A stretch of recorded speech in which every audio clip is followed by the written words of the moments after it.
Et toi, ce sont les arts martiaux. Oui, Qui moi, t'animent. l'art, c'était, de par mon histoire, c'est impliqué dans l'art martial français. Alors, c'est une richesse phénoménale qui est d'ailleurs, c'est la boxe française. Hein. Approche ton micro. La boxe française, ça a été reconnu du patrimoine national en 2016, hein, donc c'est très, très récent. Mais c'est très riche quand on va voir le nombre de personnes dans l'histoire qui ont participé. Ça touche à des disciplines martiales, la canne de combat.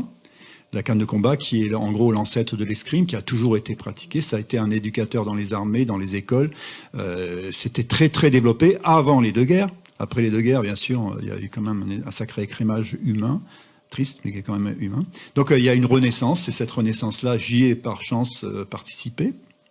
Et donc maintenant, c'est mon fer de bataille, c'est-à-dire je défends ça. Je défends la pratique de ces arts, et j'essaie surtout de mettre en texte accessible à tous, donc d'où les livres, ce savoir martial que j'ai pu accumuler parce que j'enseigne depuis 73, hein, donc ça fait un peu longtemps. J'ai la chance d'avoir pratiqué avec passion et d'avoir recueilli autour de moi des gens qui sont des pratiquants passionnés, avec qui on peut chercher plus loin et amener dans des zones qui n'ont pas été tellement étudiées, comme par exemple la souplesse.